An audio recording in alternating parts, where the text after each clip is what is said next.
law firms, banks, they all need a way of lowering the stress because they're losing, in England, 100 billion pounds a year for stress-related illnesses.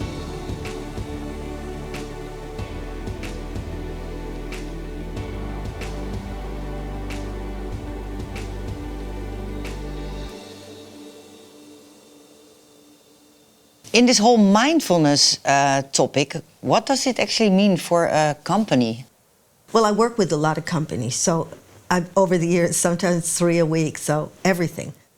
MI5, the Defense Academy, the government, Google, Apple, Facebook, law firms, banks, they all need a way of lowering the stress because they're losing, in England, 100 billion pounds a year for stress-related illnesses. So it behooves them to learn some method of, dealing with people who are highly anxious and don't want anybody to know about it. Yeah, sure.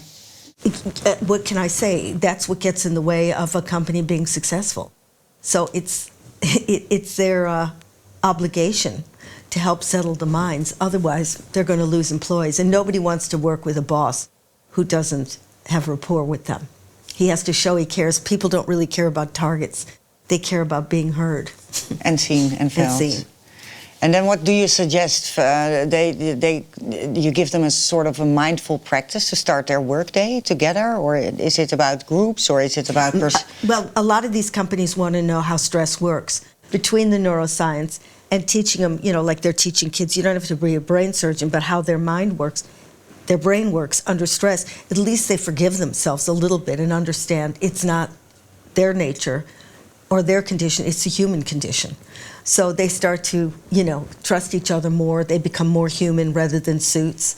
And I teach them mindfulness, but I really get the science in first. So I get these guys going, whoa, and then suddenly they go, yeah, actually, I see how I'm grounded. I see how that works. But I always say, you cannot do it once. You can't learn heli skiing or skiing one time down the mountain. You have to practice it. If they don't get that in their heads, I have to say, okay, that was your choice. Yeah, beautiful said. Now, how would this apply to store personnel who have to deal sometimes on a daily basis with very difficult customers? They come in and they're actually angry. They bought a candle and it didn't burn right. And how can mindfulness help, people on the floor? Yeah. Well, again, they have to practice it. Otherwise, even a minute a day, that's called a mindful moment. And they can do it when they're not doing anything important, waiting for a bus in the back of a taxi, when they're on the phone and they're on hold. There's moments in the day where it's not, people go, I don't have time. There's always moments where you do. And if this means a lot to you, how to deal with unpleasant people and not poison yourself from how angry you get, then it's worth doing. Part of it is just knowing you're hitting number 10, and number 10 is full burnout, where you won't think anymore. You've lost it, you're in red mist.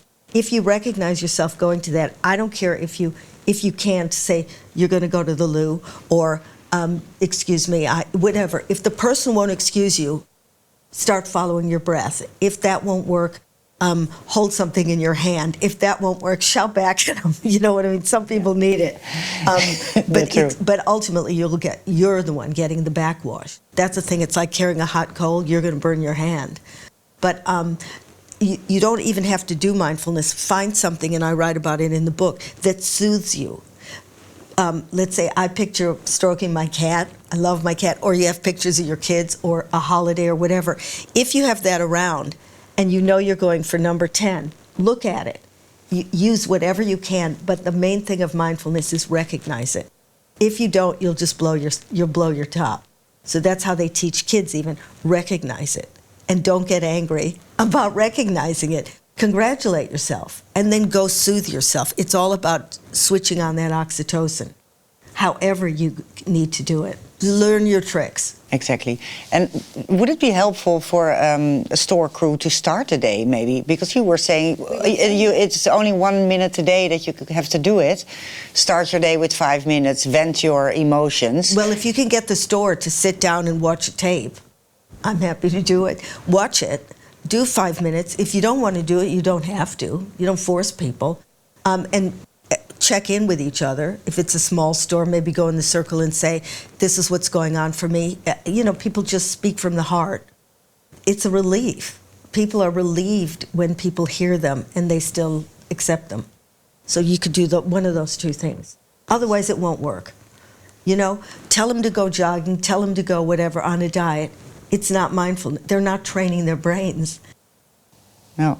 I also read in your book that's because sometimes I tell people, I have a drive up to the office for an hour and I always listen to music, which calms me. And for me, it feels a bit like meditation because I'm, with my thoughts. Yeah, then get to the office and have somebody shout at you. Yeah. Yeah. Yeah. We can all calm ourselves down. But it's a little bit, it helps me. Yeah, but it won't help you in the situation. No. You have no muscle. So that's not a mindful practice. No, but it soothes you down. It's good for your heart. Exactly. But we're talking about muscle. Building a muscle, training your muscle. Training your muscle. Thank you.